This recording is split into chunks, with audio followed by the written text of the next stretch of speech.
طلعت صاحب بہت شکریہ. طلعت صاحب آپ کے پاس کیا معلومات ہے اس حوالے سے؟ ابھی تک جو میں آپ کو سمری فارم میں بتا سکتا ہوں وہ 3 چیزیں ہیں. جو پہلا راؤنڈ تھا اس کے اندر دونوں سائڈ سے لکھی ہوئی سٹیٹمنٹس پڑھی گئیں.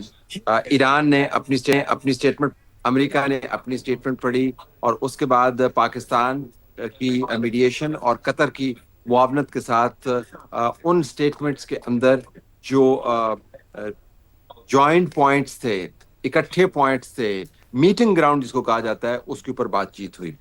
لیکن بہت محدود انداز سے اور محتاط انداز سے بات چیت ہوئی.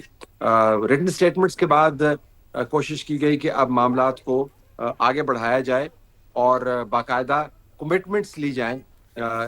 امریکہ ایران سے چاہ رہا تھا کہ وہ نیوکلیر معاملات کے اوپر حتمی انداز سے کمٹمنٹس دے، آبنائے ہرمز کے اوپر حتمی انداز سے کمٹمنٹ دے، اور جو کہا جا رہا تھا وہ یہ کہ یہ کمٹمنٹس دیں آپ ریٹن فارم کے اندر. جو ایران کا موقف رہا وہ یہ کہ ہم نے یہ کمٹمنٹ ریٹن فارم میں آلریڈی ایم او یو کے اندر دے دی ہے. ہم نے یہ بتا دیا ہے کہ ہم نیوکلیر ویپنز نہیں بنائیں گے، اور آپ نے ہم سے ایک ہی چیز کی ڈیمانڈ کی تھی اور ہم نے وہ چیز لکھ دی ہے بیچ میں. اور جہاں تک آبنائے ہرمز کا معاملہ ہے، جب تک اسرائیل کی جارحیت ختم نہیں ہوتی آبنائے ہرمز کے معاملے کو ہم یکسر ایڈریس نہیں کر سکتے آپ کی کنڈیشنز پر. اس کے بعد ہوا وقفہ. وقفے کے اندر تمام ڈیلیگیشن جو ہے، ایرانی ڈیلیگیشن تمام کا تمام ہمارے برابر والے کمرے میں بیٹھا ہوا تھا. وہاں پر بیٹھ کے انہوں نے آپس میں کنسلٹیشن کی. جو امریکی ڈیلیگیشن ہے اس نے اپنی علیحدہ کنسلٹیشنز کی. خیال یہ کیا جا رہا تھا کہ دوسرا جو مرحلہ ہے وہ اس کے وقفے کے فوراً بعد شروع ہو جائے گا، اور خیال یہ کیا جا رہا تھا کہ کافی بریک ہے. لیکن وہ کافی بریک جو ہے وہ کافی بریک کے اندر تبدیل ہو گیا، یعنی کافی لمبا بریک ہو گیا. اور جب میں آپ سے بات کر رہا ہوں اس وقت تک یہ کافی بریک چل رہا ہے. جو بیچ میں ہوا وہ یہ کہ پاکستان کے ڈیلیگیشن نے ایران کے ڈیلیگیشن کے ساتھ علیحدہ میٹنگ کی، اور پاکستان کے ڈیلیگیشن نے میڈیشن کرتے ہوئے امریکہ کے ڈیلیگیشن کے ساتھ علیحدہ میٹنگ کی.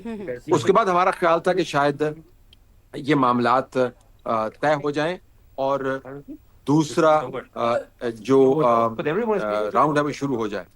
اس وقت جب میں آپ کے ساتھ بات کر رہا ہوں تو میں آپ کو دکھانا چاہوں گا کہ جو کچھ ایرانی ڈیلیگیشنز اور میڈیا کے لوگ ہیں وہ بظاہر جانے کی تیاری کر رہے ہیں. میں یہ نہیں کہہ رہا کہ وہ جا رہے ہیں، جا کہاں رہے ہیں، وہ ملک واپس نہیں جا رہے. ان کے برابر میں اسی ہوٹل کے ایک ایکسٹینشن کے اندر ان کے کمرے موجود ہیں. لیکن یہ وینیو ہے، اس کے اوپر سے ہمیں کچھ ایسا محسوس ہو رہا ہے کہ جیسے جو ٹاکس کا سیکنڈ مرحلہ ہے وہ اتنی سموتھلی نہیں شروع ہو پائے گا جس کی ہمیں توقع تھی. اور ابھی چونکہ میں آپ سے بات کر رہا ہوں تو میری پہنچ اندر تک نہیں ہے، ورنہ میں آپ کو کاؤنٹر چیک کر کے بتاتا کہ آیا جو ایران کا ڈیلیگیشن ہے، جو کور ان کی ڈیلیگیشن کی ہے، کالیباف صاحب ہیں اور راکچی صاحب ہیں، کیا وہ بھی اپنے بیگ لپیٹ رہے ہیں یا نہیں، یہ میں آپ کو نہیں بتا سکتا کیونکہ میں اندر سے بھی ہو کے نہیں آیا. لیکن آپ کو یہ بتا سکتا ہوں ایران نے اس کے اوپر کیا سٹینڈ لیا، وہ معلومات میرے پاس موجود ہیں. ایران کا ماننا یہ ہے کہ ہم نے چونکہ آپ کو نیوکلیر کمٹمنٹ دے دی ہے، اب آپ نے جو اپنی کمٹمنٹس ہیں اس کا ہمیں شیڈیول دینا ہے، جس سے مراد یہ ہے کہ آپ نے بتانا ہے کہ کب ہمارے پیسے ریلیز ہوں گے. آپ نے بتانا ہے کہ ریکنسٹرکشن کے اوپر کب کہاں سے کون سی رقوم آئیں گی. آپ نے بتانا ہے کہ اسرائیل کو لبنان کے اندر آپ نے کیسے روکنا ہے. اب آپ نے ریٹن فارم میں ہمیں بتانا ہے کہ کیسے معاملات آگے چلیں گے. آپ کی جو ایک ڈیمانڈ تھی نیوکلیر معاملہ وہ ہم نے طے کر دیا، اور ہم نے جن ذرائع سے بات کی، جو ایرانی ذرائع ہیں، تو انہوں نے بیچ میں وہ فارسی کے جملے بھی بولتے تھے اور انہوں نے اپنے جسد خاکی کا ذکر کیا، جس سے مراد یہ ہے کہ جو ان کے سپریم لیڈر شہید کیے گئے، جن کی تدفین جو ہے وہ 9 جولائی کو رکھی ہے اور 4 جولائی سے وہ تمام پروسیڈنگز کا آغاز ہوگا. انہوں نے کہا کہ ابھی ہم نے تدفین نہیں کی جسد خاکی کی. جس جہاز پر وہ آئے ہیں اس کے اوپر ان اسکول کے بچوں اور بچیوں اور اساتذہ کا نمبر لکھا ہوا ہے جو حملے کے اندر شہید ہوئے. انہوں نے کہا کہ آپ किस दुनिया में रहते हैं? आपका ख्याल है कि ये मामला इतना आसान है कि आप हमसे कमिटमेंट दोबारा ले जाएंगे और हमें शेड्यूल नहीं दे के जाएंगे और हाथ मिला के ये निश्चित होगी और उसके बाद दोबारा से कहा जाएगा? तो आप हमें इन मीटिंग्स के अंदर कमिटमेंट्स लेके दें।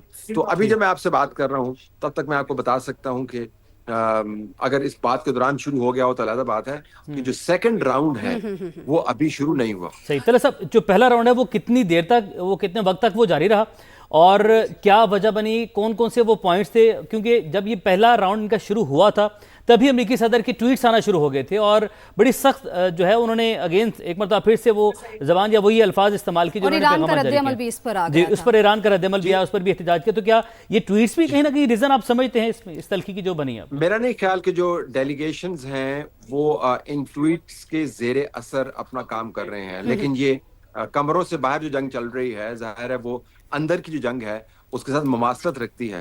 डोनाल्ड ट्रंप ने अगर कहा है कि हम दोबारा से शदीद हमले करेंगे तो उन्हीं जज्बात को जेडी वैंस ने उस कमरे के अंदर खड़े होकर मीडिया के सामने किसी और अंदाज से बयान किया। जेडी वैंस ने ये कहा कि अगर मामलात हम चाहेंगे कि आज तय हों और पेशरफ्त हो, और अगर ये तय नहीं होते तो कहीं मामलात दूसरी तरफ ना चले जाएं, और दूसरी तरफ से मुराद जंग व कताल ही था।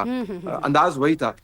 ईरान के डेलीगेशन ने तलत साहब, मैं कतई कलामी के लिए माजरत, आपकी ही बात को मैं आगे लेकर जाऊंगी। आपने जिस तरह से कहा, हम एक तरफ बात कर रहे हैं डोनाल्ड ट्रंप साहब के बयान की, जिस तरह से वो धमकियां भी दे रहे हैं, और जेडी वेंस साहब की भी आपने बात की है, तो उन्होंने भी ये बात की है कि हम अगर मामला आज हल नहीं होते तो किसी दूसरी तरफ भी जा सकते हैं, यानी कि दोबारा से जंग शुरू हो सकती है।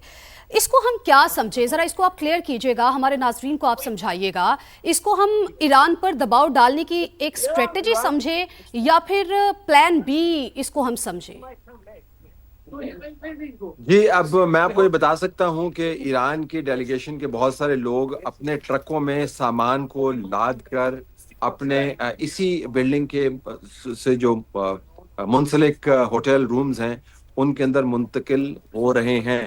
क्या जो की लोग हैं वो भी जा रहे हैं? मैं दोबारा दोहराऊं कि मैं ये आपको मालूमात नहीं दे सकता, लेकिन मैं आपको बता सकता हूं कि जो ईरान के का जो स्टाफ है वो तो मैंने देखा है उनको अपनी वैन्स के अंदर सामान लाते हुए। क्या वो रात को वापस आ सकते हैं? क्या दोबारा से पाकिस्तान एक तेज रफ्तार किस्म की और मार्कतुल-आरा किस्म की सफारतकारी करके उनको मिला के वापस ला सकता है? क्या अमेरिकी डेलीगेशन भी अपने कमरे के अंदर वापस चला जाएगा? हमारे पास ये मालूमात नहीं है, लेकिन हम आपको बता सकते हैं कि जिस जंग का जिक्र आपने किया, जो डोनाल्ड ट्रंप के ट्वीट्स से या उनको सोशल मीडिया पोस्ट से आपको नजर आती है, जो ईरान की तरफ से रद्द-ए-अमल की सूरत में नजर आती है, वो इस सफारतकारी के अंदर, कमरे के अंदर भी किसी और अंदाज से लड़ी जा रही है। तो जब ईरान ये कह रहा है अमेरिका से कि आप हमें शेड्यूल दें, आप हमें पेमेंट रिलीज का बाकायदा एक कैलेंडर बना के दें, आप मिकदार हमारे साथ तय करें, तो ये वही जंग है जो बाहर हो रही है कि अब हमने कंसीड नहीं करना। और ईरान को ये सेंस है कि अमेरिका यहाँ से जंग की तरफ पलट नहीं सकता, तो वो अपनी जो पोजीशन है उसको मजीद स्ट्रेंथन कर रहे हैं। लेकिन ये हम आपको बता सकते हैं कि ईरान के डेलीगेशंस जो हैं वो वक्ती डेलीगेशन में तलत साहब कौन कौन से लोग यहाँ पर मौजूद हैं, उस हवाले से भी हम आपसे जानेंगे। आप जो एक तो रागची साहब हैं और एक कालिबाफ हैं, इनके साथ इनके वजारत खजाना के लोग मौजूद हैं, गवर्नर मौजूद हैं बैंक के, इनकी नेशनल सिक्योरिटी के जो लोग हैं उनकी नुमाइंदगी इसके अंदर मौजूद है। हम और ये टेक्निकल टीम उनके साथ एक बड़ी लंबी चौड़ी टेक्निकल टीम है। मैंने कमरे के अंदर बैठे हुए कम से कम 24 बंदों को तो मैंने खुद काउंट किया जो वहां पर बैठे हुए और मुंतजिर थे कि कब उनकी जरूरत पड़े, लेकिन उनको मैंने कमरे में जाते हुए नहीं देखा। 3-4 को मैंने कमरे में जाते हुए देखा, फिर वो बाहर आ गए।